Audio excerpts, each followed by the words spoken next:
Boa noite, meus amores. Como é que vocês estão? Graças a Deus, para a honra dele, a glória dele, nós estamos aqui para ler Esdras, capítulo 1 e 2, se Deus quiser. Finalizamos, né?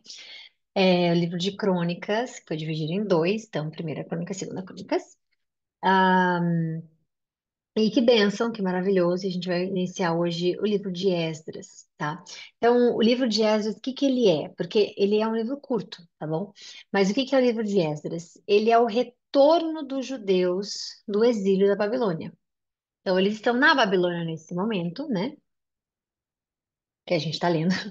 E agora em Esdras inicia o exílio deles. Desculpa, o retorno deles do exílio.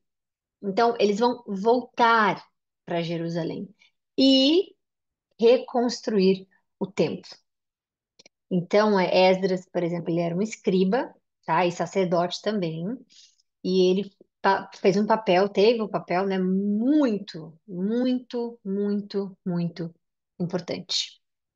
E a gente vai ver o porquê, tá bom? Então, são 10 capítulos só, como a gente tinha falado antes, e eles são mais ou menos divididos em dois no entendimento. A primeira é a reconstrução do templo, que fica focado mais nisso, e depois são as reformas espirituais mesmo, né?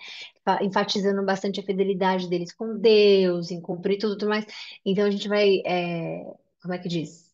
A gente vai entender esse processo, esse capítulo no qual esse capítulo que eu digo assim, esse novo capítulo, né, na vida deles, na qual Esdras, com fidelidade a Deus, obviamente, ele chama o povo de novo, chama o povo em arrependimento, do arrependimento à obediência para Deus.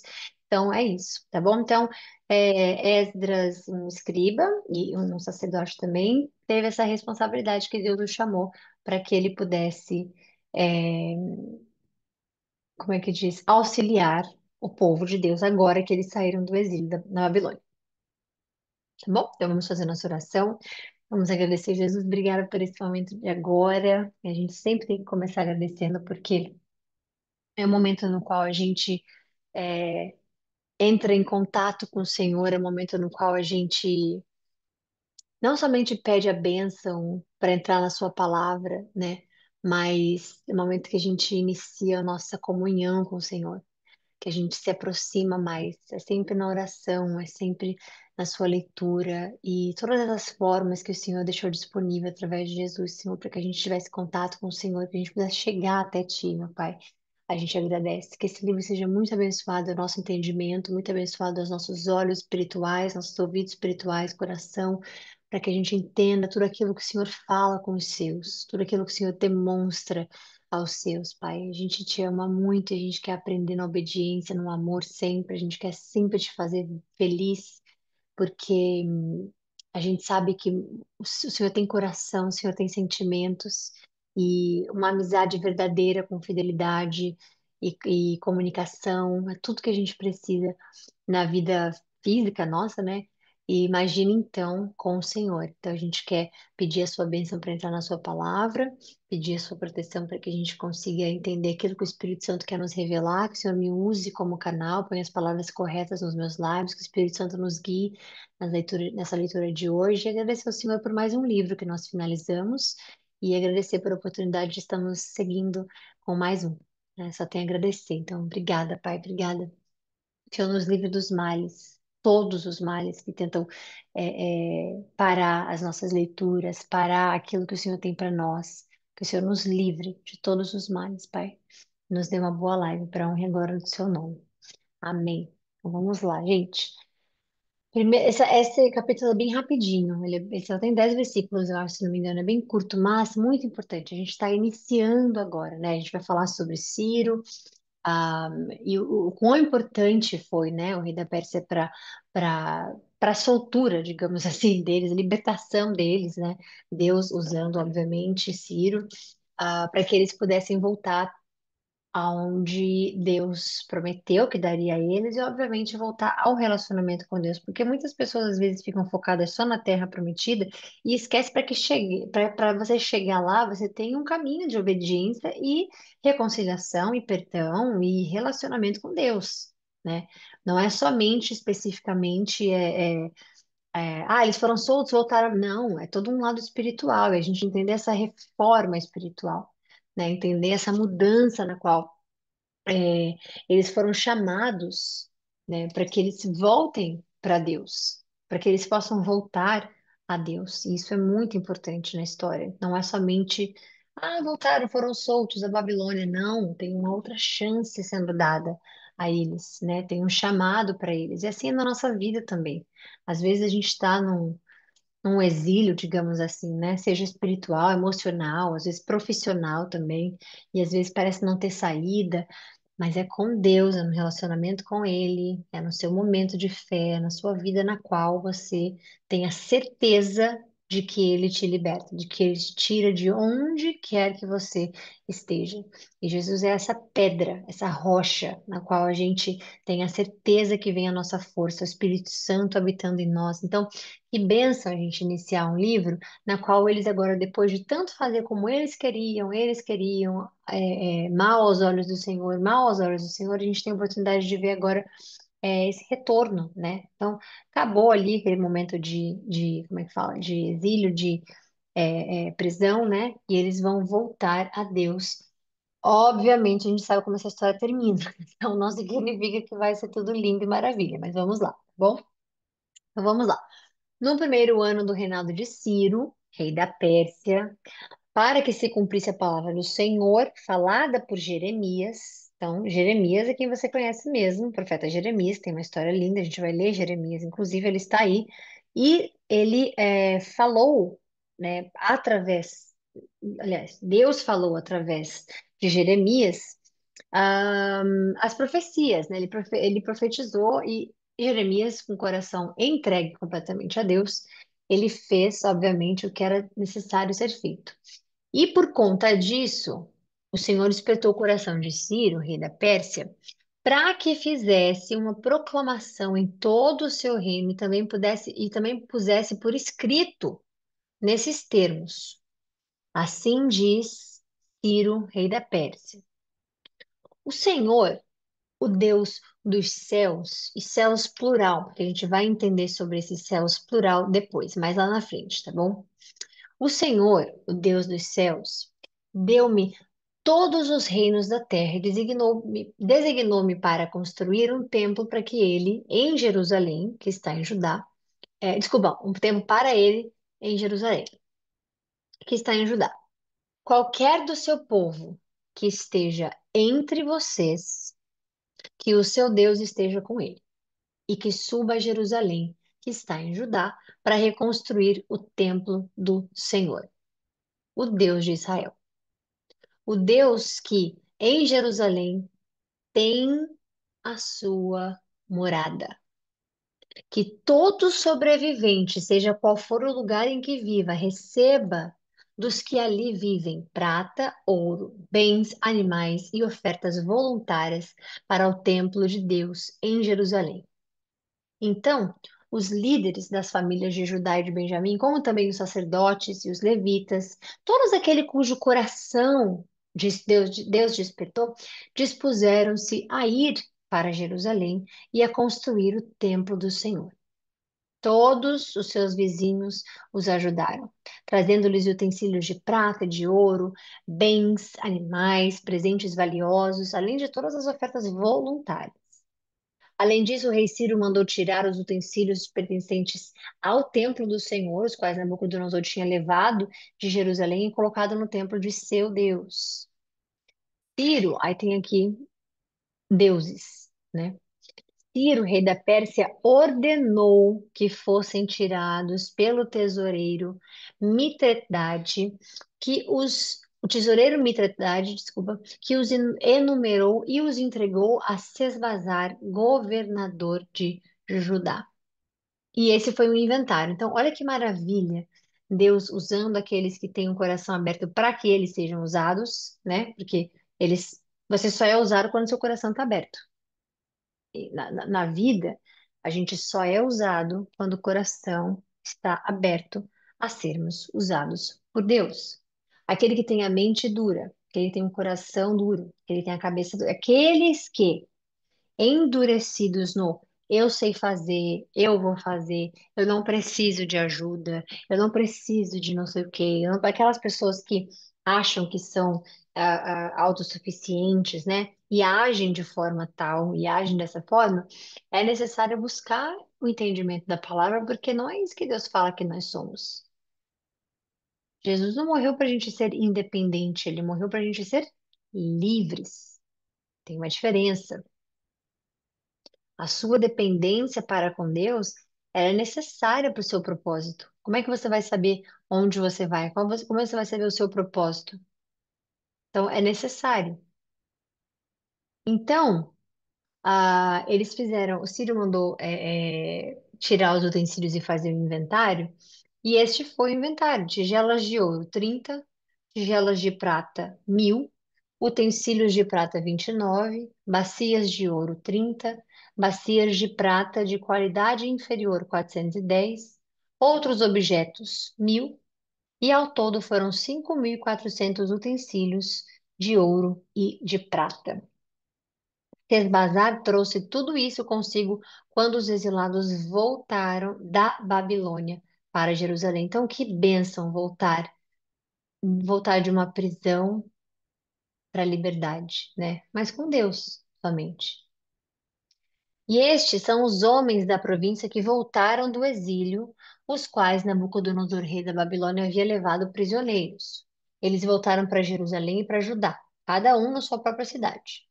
Na companhia de Zorobabel, Jesua, Neemias, Seraías, Reelaías, Mardoqueu, Bilzã, Mispar, Bigvai, Reum e Baana.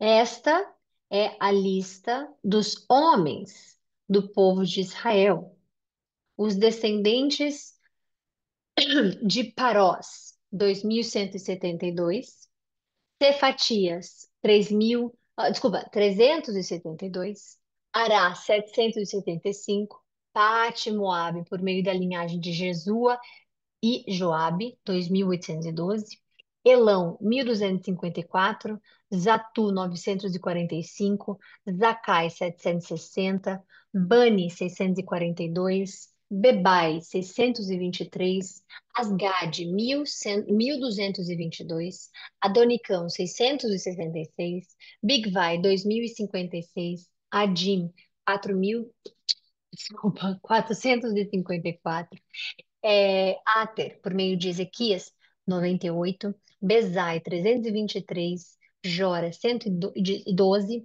Assum, 223, Gibar, 95, e os das cidades de Belém, 123, de Netofate, 56, Anatote, 128, de Asmavete, 42, de Kiriat Jearim, ou Kiriat Arim, Kefira e Barote 743, Amai e Geba 621, Micmas 122, Betel e Ai 223, Nebo 52, Magbis 156, o outro Elão 1254, Arim 320, Lode, Adide e Ono 725, Jericó 345, Senaá 3630 e logo depois, os sacerdotes, os descendentes de Gedaías, por meio da família de Jesua, 973, de Imer, 1052, Pazur, 1247, Arim, 1017. Dos levitas, os descendentes de Jesua e de Cadmiel, pela linhagem de Odavias, 74. Os cantores, os descendentes de Asaf, 128. Os porteiros do templo, os descendentes de Salum, Atir, Talmon, Acute, Atita e Sobai, 139. Os servidores do templo, os descendentes de Zia, Azufa, Tabaote, Queros, Sia, Padom, Lebana, Agaba, Acubi, Agabe, Salmai, Anã, Gidel, Gaar, Reaías, Rezim, Necoda, Gazão, Uzá, Pazeia, Bezai, Asná, Meunim, Nefuzim, Baquebuque, Acufa, Arur, Baslute, Meida, Arza, Barcos, Cícera, Tamá, Nesias e Atifa. Os descendentes dos servos de Salomão, os descendentes de Sotai, Soferete, Peruda, Jaala, Darcon, Gidel, Cefatias, Atil, Poquerete, Azebaim e Ami. Todos os servidores do templo e dos descendentes dos servos de Salomão, 392. Os que chegaram na cidade de Tel-Melá, Tel-Azra, Querube, Adã e Imer, mas não puderam provar que as suas famílias eram descendentes de Israel, foram os descendentes de Delaías, Tobias e Necoda, 652. Entre os descendentes, desculpa, os sacerdotes, os descendentes de Abaías, Acós, Barzilai, homem que se casou com uma filha de Barzilai, de Gileade, e que era chamado por aquele nome. Ele se casou e foi chamado o nome, ok? Ah, eles examinaram os seus registros genealógicos, mas não conseguiram achá-los, por isso foram considerados impuros para o sacerdócio. Por que que é importante a gente saber as descendências, né? A gente no sentido assim, a gente por estudo mesmo, né? Curiosidade e tudo mais, mas para eles, por que que é importante? Porque você não pode ser sacerdote e não agir como para você ser sacerdote, você tem que ser purificado, você tem os rituais, você tem, né, tem tudo aquilo que Deus já falou sobre o sacerdócio. Então, se você não sabe qual é a sua árvore opa, se você não sabe os seus descendentes, né, a árvore genealógica e tudo mais, acontece isso aqui. Você é considerado impuro para o sacerdócio, você não pode. Então, é importante para eles saber. Por que que vocês acham que. Porque às vezes para a gente parece assim, ai, quanto chato, nossa, de Salomão, Davi, mas não é. Ou às vezes a gente acha assim, ai, nossa, mas o que que eu vou fazer com esses números? O que que isso edifica a minha fé? O seu entendimento do que Deus faz. A ordem perfeita do que Deus faz. Tudo que você leu sobre o exílio, tudo que você viu sobre Nabucodonosor, tudo que você viu sobre o reinado inteiro, tudo aquilo que você viu, ele né, as pessoas que foram levadas, tudo mais, elas estão registradas as que voltaram, né, que foram de volta para Deus. E vão começar agora a construção do templo e tudo mais, que a gente vai ler, obviamente. Então, é importante a gente saber os sacerdotes. É importante a gente ver os sacerdotes, não, os descendentes, desculpa. É importante a gente saber os descendentes. É importante a gente saber, porque isso faz parte da história deles, ok? Por isso, o governador determinou que eles não comessem alimentos sagrados, enquanto não houvesse um sacerdote para consultar o Urim e o Tumim, objetos utilizados para conhecer a vontade de Deus. Não se sabe o que que é Urim e Tumim, tá bom? Muitas as pessoas falam que podem ser pedras, outras pessoas dizem que era tipo runas, umas coisas assim, mas não acredite, porque ninguém sabe o que Tumim e Urim eram, ok? Mas eram objetos nos quais Deus falava através. Então hoje as pessoas podem te enganar. As pessoas podem dizer, ah, não, a gente consegue ver a história, ver o futuro, ver não sei o quê, a gente consegue respostas de Deus. Não caiam nisso. Só existe uma forma de Deus falar com você, através do seu coração, obviamente. Quer dizer, não uma forma, Deus fala em diversas formas, mas só há uma forma como é que diz? É em contato com Ele, não nas coisas que Ele falou para não fazer. Então, não acredite quando você vê, ah, só pode ser cartas, porque as pessoas podem dizer que pode ser cartas também. Não, pode ser. Não acredite, tá bom? Ninguém sabe o que que Urim e Tumim são, aliás. Vamos lá. Então, a comunidade reunida totalizava 42.360 pessoas, além dos seus 7.337 servos e servas. Havia entre eles 200 cantores e cantoras, possuíam 736 cavalos, 245 mulas, 435 camelos, 6.720 jumentos. Quando chegaram ao templo do Senhor, em Jerusalém, alguns dos chefes das famílias deram ofertas voluntárias para a reconstrução do templo de Deus no antigo local, de acordo com as suas possibilidades. Deram a tesouraria para essa obra 61 mil dáricos de ouro, 5.000 minas de prata e 100 vestes sacerdotais. Os sacerdotes, os levitas, os músicos, os porteiros, os servidores do templo estabeleceram-se nas próprias cidades, bem como alguns do povo e os demais israelitas. Bom, a gente finalizou hoje, e aí deixa eu ver aqui. Aqui é a parte da reconstrução do altar. Vamos ler mais um, vamos lá. Quando chegou o sétimo mês e os israelitas já estavam nas suas cidades, o povo se reuniu como um homem só em Jerusalém. Então Jesua, filho de Josadaque, com os seus parentes sacerdotais, e Zorobabel, filho de Sealtiel, com os seus próprios parentes, começaram a construir o altar do Deus de Israel, para nele sacrificarem os holocaustos, conforme o que está escrito na lei de Moisés, homem de Deus. Apesar do receio que tinha dos povos ao redor, construíram um altar sobre a base e nele sacrificaram holocaustos ao Senhor. Apesar do receio que tinham dos povos ao redor, né? O que que tem a ver os povos ao redor e eles construírem um altar? Nada, porque eles podiam. É como se fosse na sua vida, assim, que você tem às vezes. é, Como é que diz? Alguma reticência em relação a uma pessoa, em relação a alguma coisa, e se paralisa, deixa de fazer por conta daquilo. E aquilo ali fazendo parte do seu destino com Deus. É a mesma coisa aqui. Eles, nesse momento, estavam receosos, mas não pararam. Por quê? Porque estavam reconstruindo o altar de Deus, porque, né? Então, algumas vezes, algumas coisas na sua vida, você vai ter assim, vão ter perguntas na qual você vai, será que eu devo? Será que eu não devo? Será que aquela pessoa está tentando me ajudar?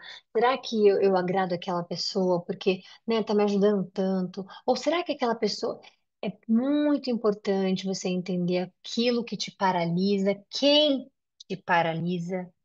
Quem tem poder sobre, né, de motivar você ou desmotivar você é muito importante. Mas, com o trabalho que Deus deu a você, com a vida que Deus deu a você, com como é que diz? Com o destino que Deus tem para você, com o propósito que Deus tem para você, né? Você não para, você continue. Então, apesar do receio que eles tinham dos povos ao redor, eles estavam com Deus. Apesar do receio que eles tinham dos povos ao redor, a palavra era com Deus. Apesar do receio que eles tinham ao redor, só um tinha o poder sobre eles. Apesar, do receio que tinham dos povos ao redor, eles confiaram em Deus. E é assim que precisa ser na sua vida.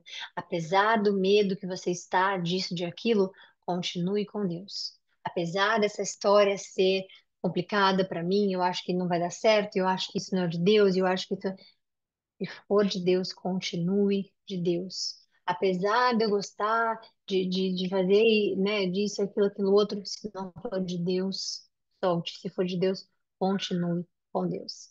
Então, aqui, apesar do medo, do receio que eles tinham dos outros povos, eles construíram o altar sobre a sua base e nele sacrificaram holocaustos ao Senhor. Tanto os sacrifícios da manhã como os da tarde. Depois, de acordo com o que está escrito, celebraram a festa das cabanas ou dos tabernáculos, né? Sukkot, com o número determinado de holocaustos prescritos para cada dia. A seguir, apresentaram os holocaustos regulares, os sacrifícios das festas da lua nova, os sacrifícios requeridos para todas as festas sagradas determinadas pelo Senhor, bem como os que foram trazidos como ofertas voluntárias ao Senhor. A partir do primeiro dia do sétimo mês, começaram a oferecer holocaustos ao Senhor, embora ainda não tivessem sido lançados os alicerces do templo do Senhor. Então, eles nem esperaram os alicerces prontos, eles só começaram porque, ó, vamos embora. Para Deus, é de Deus, a gente está aqui, a gente voltou do exílio e agora é o momento de reconstruir. Vão ter momentos na sua vida que você vai chegar nesse lugar que vai ser o momento de reconstruir, reconectar com Deus, reconectar com a sua vida, né? Suas orações, sua fé com Jesus Cristo. Vai ser o momento de reconstruir a sua vida. Ai, tá, mas eu passei por X, Y, Z. Vai ter o momento de alguma coisa. Recomeçar, reconstruir, refazer, mas agora de forma com que Deus já tenha abençoado, já tenha ensinado, já tenha mostrado como fazer, já tenha. Então, como é importante, como é necessário entender o momento que Deus fecha a porta, Deus chama para o oculto, Deus ensina, Deus a, a, disciplina, e aí o momento de alguma coisa vai recomeçar com Ele. Então aqui foi a mesma coisa. Esse foi o momento deles recomeçarem. Todos nós em Cristo temos o privilégio de recomeçar, reconstruir, reviver, refazer, né, com Jesus. Então eles começaram, recomeçaram, né, a, os holocaustos e não tinham reconstruído tudo ainda, mas já tinham começado a refazer todos os holocaustos e ofertas para Deus. Então eles deram dinheiro aos pedreiros e aos carpinteiros, bem como comida, bebida, azeite, ao povo de Sidom, de Tiro, para que pelo mar trouxessem do Líbano para Jope toras de cedro. Por isso tinham sido autorizados por, desculpa, isso tinha sido autorizado por Ciro, rei da Pérsia. Então você está vendo que Deus, quando ele vai abrir a porta, ele vai usar qualquer um que tenha o coração aberto para que ele fale por ou use por, né? E os que não têm, ele vai usar a situação por você também, que é isso que ele faz. Então, aqui nesse momento, ele autoriza, né? Ciro autoriza para que isso esteja acontecendo. E no segundo mês do segundo ano, depois de chegarem ao templo de Deus em Jerusalém, Zorobabel, filho de Sealtiel, Jesua, filho de Josadaque, e o restante dos seus compatriotas, os sacerdotes, os levitas, e todos que tinham voltado do cativeiro para Jerusalém, começaram o trabalho designando levitas de 20 anos para cima para supervisionarem a construção do templo do Senhor. Jesua, os seus filhos e os seus irmãos, Cadmiel, e os seus filhos, descendentes de Jodavias, e os filhos de Enadade, os filhos e os seus irmãos, todos eles levitas, uniram-se para supervisionar os que trabalham no templo de Deus. Quando os construtores lançaram os alicerces do templo do Senhor desculpa, do templo do Senhor, os sacerdotes com as suas vestes e as suas trombetas e os levitas, filhos de Asaf, com símbolos, tomaram seus lugares para louvar ao Senhor, conforme prescrito por Davi, rei de Israel. Com louvor e ações de graças, cantaram responsivamente ao Senhor. Ele é bom, o seu amor por Israel dura para sempre. Imagina voltar de um lugar e não louvar a Deus, né? Aqui é o momento perfeito para fazer isso. Todo o povo louvou o Senhor em voz alta, pois haviam sido lançados os alicerces do templo do Senhor. Então eles estavam felizes. Muitos dos sacerdotes, dos levitas e dos chefes de famílias que eram mais velhos e tinham visto o antigo templo choraram em voz alta quando viram o lançamento dos alicerces desse templo. Muitos, porém, gritavam de alegria. Não era possível distinguir entre os sons dos gritos de alegria e o som do choro, pois o povo fazia tanto barulho que o som era ouvido de longe. Então, assim, tá havendo né, uma confraternização por tudo que está acontecendo. Alguns podem ter chorado de tristeza porque pecaram, pecaram, pecaram tanto e se arrependeram. Outros choraram de felicidade, outros, né, fizeram uma festa, mas o importante é que os alicerces tinham sido, como é que diz, lançados e agora eles estavam todos nesse momento de reconstrução com o Senhor. E amém, que assim seja na nossa vida. E tudo aquilo que a gente achar que Deus não olhou, não permitiu, não abençoou, não isso, que a gente tem esse momento de entender que tudo Ele faz porque Ele é bom e o seu amor dura para sempre. E isso faz a gente ser forte em Deus. Isso faz a gente voltar de situações e entender que Ele faz aquilo que é necessário para nós, por nós também. Então é muito importante a gente ter esse momento de reconstrução com o Senhor, de reiniciar, porque mesmo que a sua fé tenha sido abalada em algum momento, mesmo que a sua fé tenha sido machucada por alguma pessoa, alguma instituição, Deus não faz isso. Então, abra o coração, reconstrua o seu relacionamento com Deus, confie e você verá coisas inimagináveis na sua vida, inexplicáveis na sua vida, porque esse é o Deus que a gente serve. Então há sempre o momento certo, e o momento certo para voltar a Deus é hoje. Então, reencontrar Jesus, reencontrar sua fé, acreditar que Ele está no controle, Ele sabe o que faz, e que é o momento dessa reunião, né, é hoje, é o agora. Então, que vocês tenham um bom restinho de dia, que Deus abençoe bastante vocês. A gente volta amanhã com o capítulo 4 e se Deus quiser, 5, 6, a gente já tá indo. Então amanhã a gente volta para honra e glória do Senhor Jesus Cristo, tá bom? Fiquem com Deus, um bom restinho de noite para vocês. A gente se fala amanhã. Um beijo.